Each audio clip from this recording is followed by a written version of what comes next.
Hello? Hello? Hello? I said hello! Hello! Oh. Okay, I think it's working. What's up, guys? It's your boy Fiskitti here, and welcome back to another video here on the internet. Today, I have a little fancy little coffee drink. It has a cool can, and it's Cookies and Dreams. So it's a cookie and cream flavored latte. So we're gonna see how that tastes. Oh, that's satisfying. That was very satisfying. All right, let's see how it tastes. This has been sitting in my fridge for like a month, so.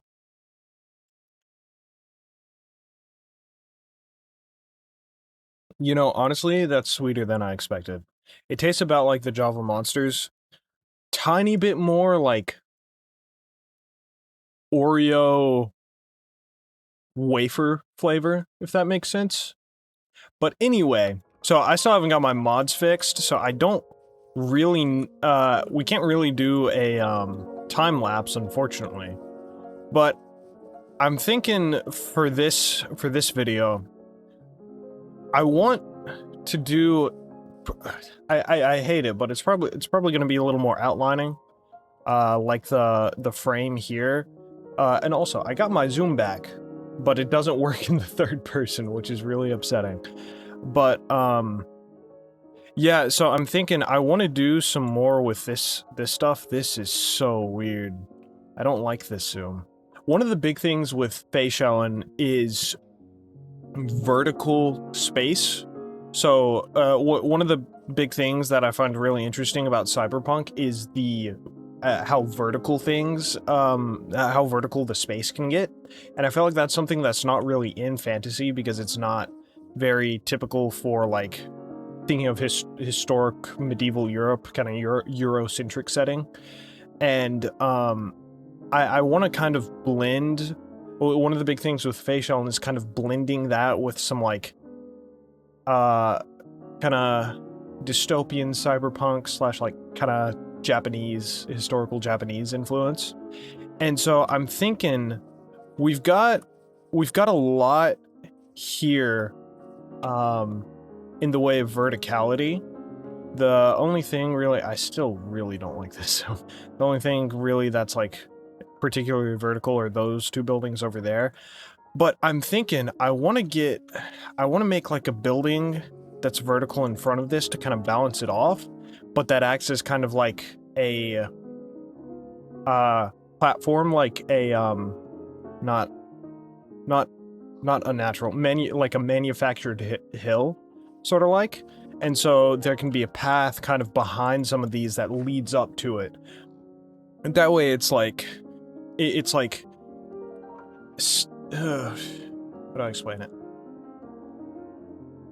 There's a certain lack of balance, I feel like, with the verticality here because there's not much connection between the different levels between buildings, and so I want to start having some kind of connection between buildings.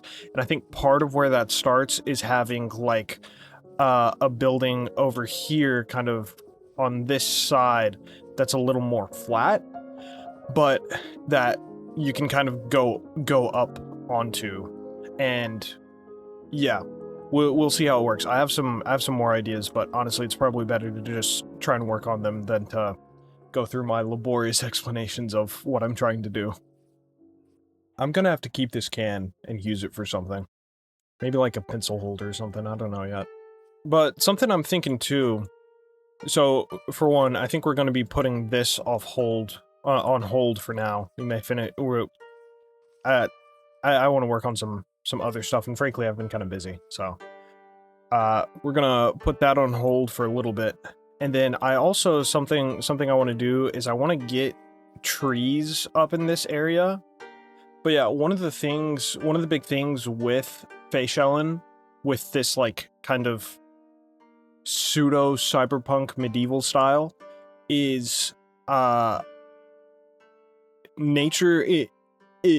Nature isn't the city isn't taking over nature in the same way it is in a cyberpunk setting. There's still some nature kind of like woven throughout, but at the same time, it's not being the city is still kind of overtaking nature, and for the most part, it's not being overtaken by nature. The city itself is still towering above like anything that resembles like a forest or like trees or anything like that. It's just that you'll see vines and trees like woven throughout. But one of the things I want to do is I want them to be sparse, but sort of like this, except a few maybe a little bit more natural. I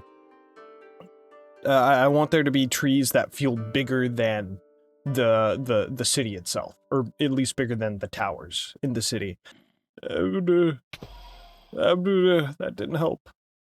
That was close. I almost died. Anyway, somewhere over here, I want to build kind of like basically an Erd tree. There's we have something similar in our world, the world me and Fjolnir are working on in Pilgrim, the novel we're working on, and it's basically an Erd tree from Elden Ring. But essentially the idea is instead of the city towering above everything, it's the giant tree, the great Erd tree, towering above everything. And there's a zombie so close. I think there's I think there's something in here. Oh, I should probably fix that. I'll do that later. But yeah. So I'm thinking somewhere around here, somewhere in this general vicinity, like over here on this side of the structures we've built so far, I want to put the Aztec tree or Erd tree, whatever you want to call it, and essentially it's supposed to be towering above the rest of the buildings and like architecture and stuff, but then they're supposed to be towering above like most everything else. So it's sort of like a cyberpunk city, but there's still something that feels a little magical and like pseudo-natural, towering above everything else. And so in a similar vein, I want to do sort of like the cherry trees we did over there, which I can show you guys here in a minute.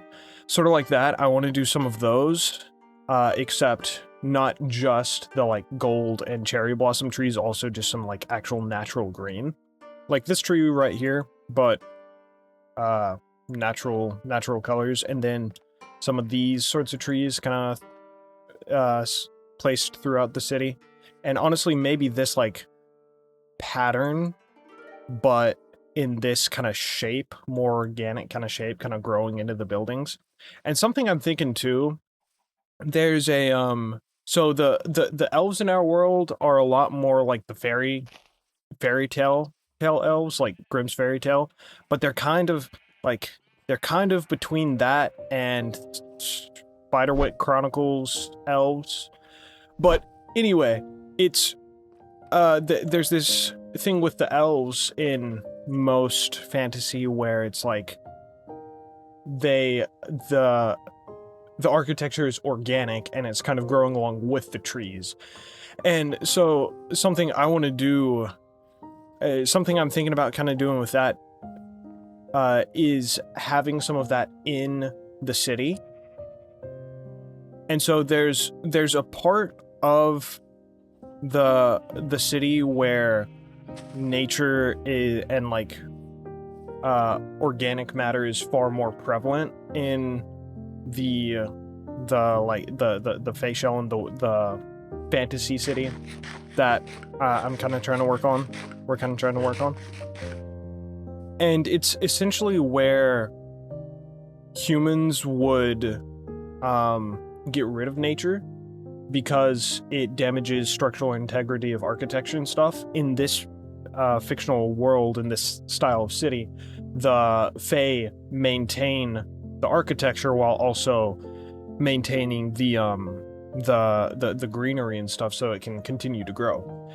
And the difference, the biggest difference I think is between that and like the elves who live like away from humanity in the forests, is that, you know, they are closer to humanity even if they don't necessarily engage with them a whole bunch, and they are actively interacting with human architecture, as well as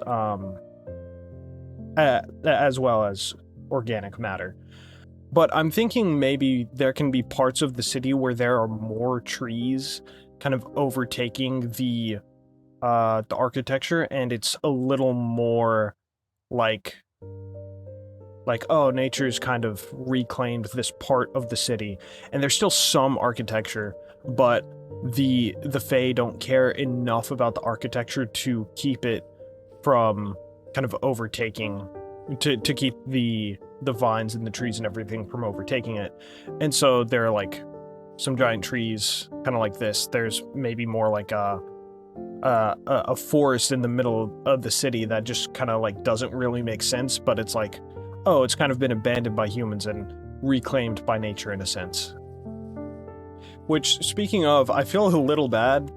I was helping Fjolnir with writing Pilgrim. It's the novel we're working on together, and he the other day he barely got any writing done because we were working on the magic system, which, you know, magic system is important to a fantasy world, but also like the story needs to get written at some point. So I feel a little bad about that. But anyway, sort of a little side tangent, but there are basically 3 magic systems in the world of Pilgrim. There's fairy magic, which I honestly don't know a whole lot about. I don't think we've developed it that far. And then there's the weave, which is sort of like soft magic. It's like the source of magic.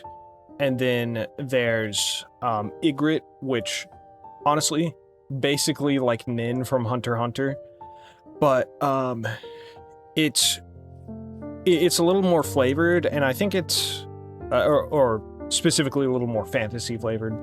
But I think it's interesting because Nin is just such an incredible like magic power system that it'd be a shame in a way for it to be only used in Hunter x Hunter, if that makes any sense. But like I think the thing is, Hunter x Hunter, for one, it's not exactly the same. Like, there are some creative liberties, but also it's just such a great system that it's, oh my gosh, we're on fire! Ah! Ooh. Oh, made it. But yeah, it's just like, it's such a great system, and so there's a lot of inspiration taken from it. And it's also different in that Nin is kind of the main focus of Hunter x Hunter. In a way, it's like really the main focus is the characters, but in regards to the world and the plot, their whole plot is essentially the whole plot is essentially them uncovering this world of Nin and fighting and learning how to use the quote-unquote magic system that the hunters use and how to fight with that.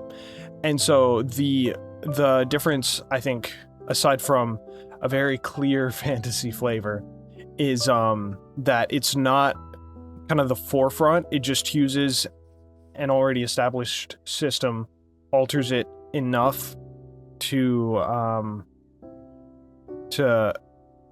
be unique and interesting and to actually fit in its own world instead of a different world, and then instead of the Hunter x Hunter world, and kind of uses it more as like a background to allow for the rest of the story to unfold.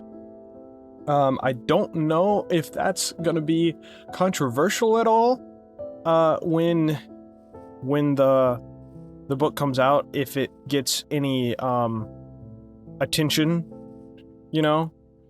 But I feel like I feel like just because there's so much other stuff within Pilgrim that it focuses on, and it's not just like it's not it takes the magic system, but it incorporates the magic system into the world in a way that like feels unique and natural, and it doesn't it's not like the main focus of Pilgrim, or even one of it's not the primary focus of Pilgrim in the same way it is in Hunter x Hunter. So I feel like it's justified. I'm a little worried about it, but I don't know. I think it's fine. I think it's very, very inspired. But anyway, that was a kind of random little side tangent about Pilgrim, about that project. But I realized I think I know how to kind of more or less how to kind of explain what I want to do with the area over here. So I think I want to do a path through here, and then I would like to have a building on this side, like I was saying, that's kind of flatter and more horizontal, like that building over there. But then also on the other side, I think I want to have the taller buildings like these, and then have little modules, little like modules, nodules, something like that. Little segments of the of like rooms and stuff, sort of like this over here, leaning off and weighing their support down on the flatter building, and some like in front of the building as well, and like not directly on the building, but a lot of it directly on that building. And then the towers also further up, I think I want to connect with like bridges over to these buildings.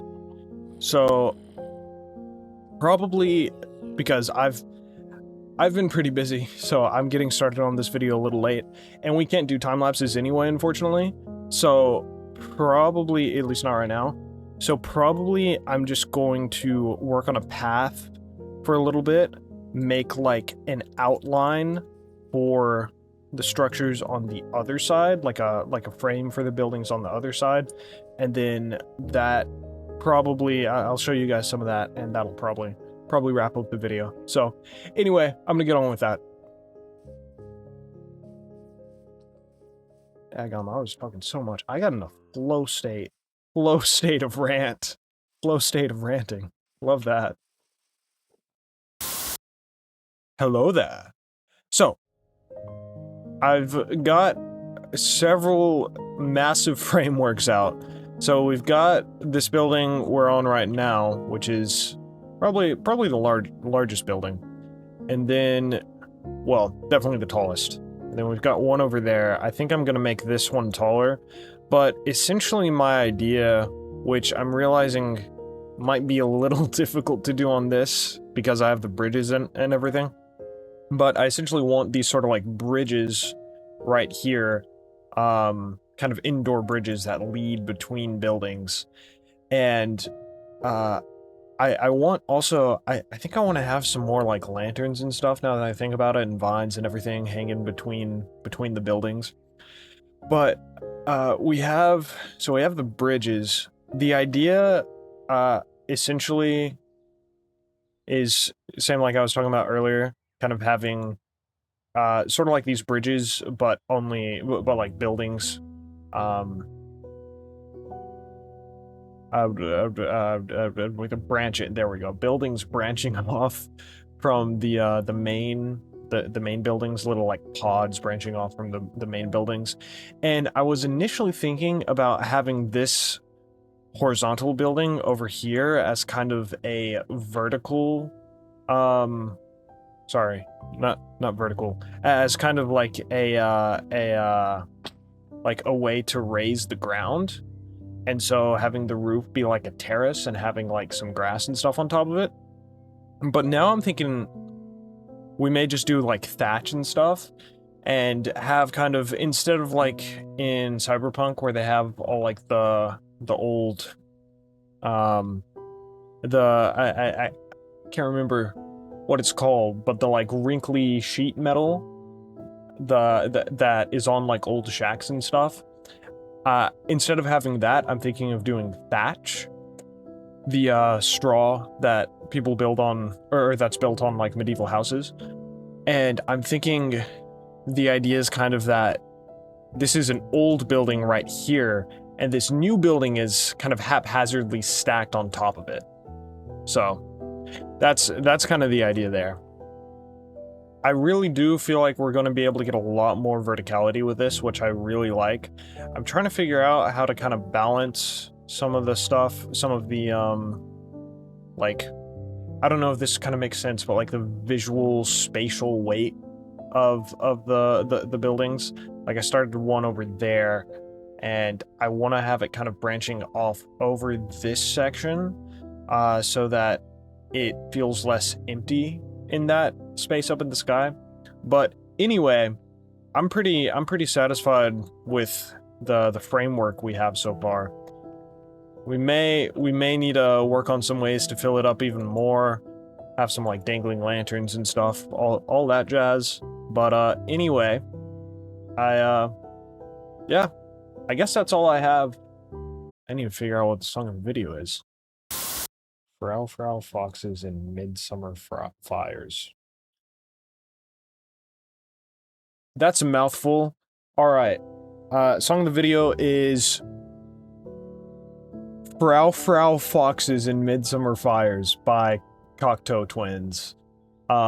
Something like that. That's a mouthful. Anyway, if you guys enjoyed, consider liking and subscribing, yada yada. Yeah, that's it. Hope you guys enjoyed. I'll see you in the next one. Johnny!